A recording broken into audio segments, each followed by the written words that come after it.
So it is. It's a lot about how do we help the team? Well, we help the team by making better people.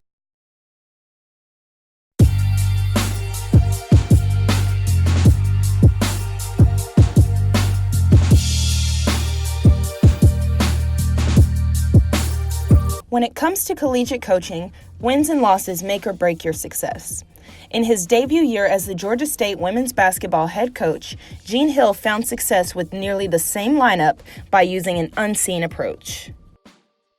My theory is that there's something in you as a person. I believe that coaches, from being a former player, you guys have huge influence, and I think that who you are plays a role into how you coach your team. And that has built the success that they've seen this past season. Well, I agree. I mean, I think that, you have to be yourself, and you want to make sure that your kids kind of, have that same they're that example of what you believe in. And, for me, what I tell all our kids when I'm recruiting them, I'm someone who, came from less, we wasn't really fortunate, but never used that as an excuse, So that's what I want to see out of them, that type of hard work and the determination that you can succeed in what you put your mind to and your goals if you are willing to battle and go through adversity, and know that it's going to be some lows and some highs, but you just have to stay consistent with it and continue to focus on those foundation things of hard work and just fighting for what you believe in. Foundations of Gene Hill as a person, what are your personal foundations aside from Georgia State or basketball or anything? Well, it started with my faith, God. I mean, he's been a big part of my life since I was a small kid. And everything that I've accomplished is because of him. Is that no matter what, if you believe, if you continue to have faith, that he will open doors for you. So that's first. And from there, it's just a matter of we control more than we say we control. And when I say we control it, it's by our choices every day that we make in life, because we have to live by those consequences, whether they're good or bad.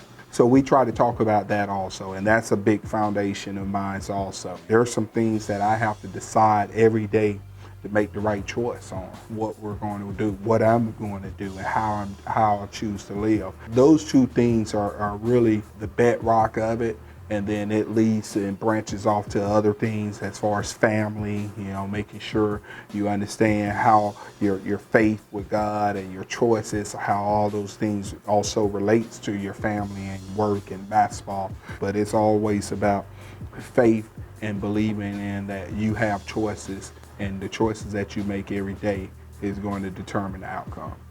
How does this transfer to your team? But do you think that has something to do with the fact that you don't make it solely about basketball? Even you can't control what people believe in, but having faith in something or believing in your team. Right. It is bigger than basketball. And when we talk about what we want to be known for, or what we want to accomplish, we're not talking about doing those things just on the court. We're talking about doing those things in life. And so we make sure that we talk about that also all the time. I love stories, sometimes to the point our kids like, oh boy, here's another one. So I'm always looking for examples that's away from the basketball court to help motivate them and to show them how these things can help them and not just what they do on the court, but in every day and stuff. So yeah, it is. It's about not only winning a big game versus Troy State, but it's also about JoJo Moore getting into law school. It's about Jada Lewis making academic All-American. So it's more than just about what you do on the court. So you coached previously at NC State 2013 up until this past year, and you were an assistant coach where you were able to recruit. And in my experience, I feel like assistant coaches get a little bit more of an intimate relationship with their players. You're kind of able to see things because they're not going to come to the head coach and tell them, Coach, I did this today. Right. So how did you take the relationships that you built and learning the importance of having those relationships? Well, one thing, I try to be intentional in my approach with them also. I have to make sure that I'm really going out of my way sometimes, whether that's when they're just scratching before a practice, going up to each one of them, trying to start a conversation. How was your day? What's going on here? So really being intentional about your interaction with them. You know, I met with one of our players last week before she went home, and she told me, she said, Coach, you know, I still have a couple of things that, you know, I wish I did different with this past year. And I told her, I said, hey, well, go talk to your teammate. You know, if you feel like it's some unsettling issues, I mean, let's address those things. And 24 hours later, I got a text. She said, Coach, I feel much better. You know, everything went well and stuff. So it's just getting them to understand how connected they are, and it's more than just basketball. You have to be connected, and when things are not working well off the court, on the court, you're still connected. Go talk. Let's see how we can make this thing better, and take the responsibility and the initiative myself to do that and not wait on them. And then also with texting, just different ways and stuff to try to do that, and being, I think, genuine for them. If they know that you care, that will help them.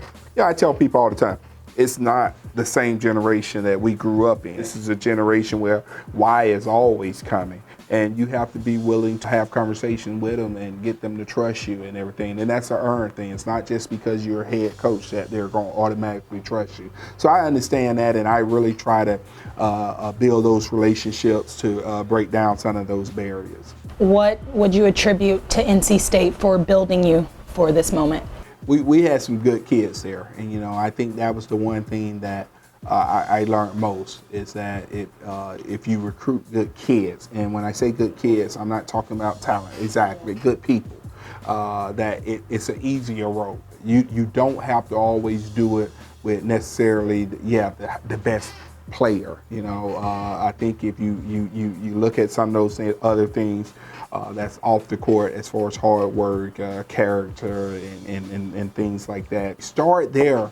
Then you know when you got next, when trouble is coming, when you look on this side, look on that side, you know you got some good quality people who won't just flee on you, and stuff on you, and so that helps there and stuff. So that's the number one thing that I learned there also. We interviewed a lot this season post game. So one thing I personally noticed was that you're kind of modest.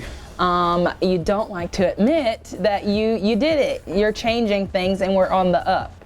So I had to, write down the facts so that you would have to answer my question directly. We went from a 4-14 conference season to an 11-7 conference season. And I do believe that you as a person pouring into the women that you're coaching has affected that. But now we could kind of shift to basketball. Mm-hmm. And what did you do differently as far as the skill sets that you noticed with each girl, and how did you change that? Well, I mean, first of all, the ladies, they allowed me to coach them, and they really bought in, and obviously we have and had some good players, so it was just a matter of putting everyone in the right spots. Sometimes when you can get people in the right spots and get focused on one goal and eliminate a lot of distractions, you can accomplish some great things, or positions where they could be successful. But in doing that, people have to be willing to allow themselves to be uncomfortable. And that's one thing where I say that I give them the credit, because a lot of kids was uncomfortable. They was open to being uncomfortable for the team and believing in our success. So we'll continue to try to build a team and recruit a team into the what we, as far as skill set, what we look for as in a player. It's a constant process. We're excited about what we have coming in this year, but we know that it continues to evolve, and we have to make sure we get kids who buy in, who's willing to be as uncomfortable as those kids were also, for us to continue to have this success. Find buying into Georgia State women's basketball program? Well, buying in means trusting and trusting in that the we is bigger than the me. That's a buy-in, because you know that the team will have success. My success may look different than it did in the past, but the team will have success. With your girls buying in the additions you're making with we won't get into the recruits for next year, but what would you say excites you most about the year to come with the foundations that you've laid now this first year, and now you're more comfortable? You know, that was like a guinea pig year and it went great. Right. So where do you go from here? We keep moving one day at a time. We stay focused on the process, and we're not looking ahead. We're talking about the same things we was talking about from day one: how to be better people, how to buy in. We is bigger than me, and the choices we make every day. And that's what I'm most excited about, is that now I have a group of returners and I have a staff that kind of understands that also. From there, hopefully it continues to just grow. But we're going to stay focused on the day. We're going to focus on the process.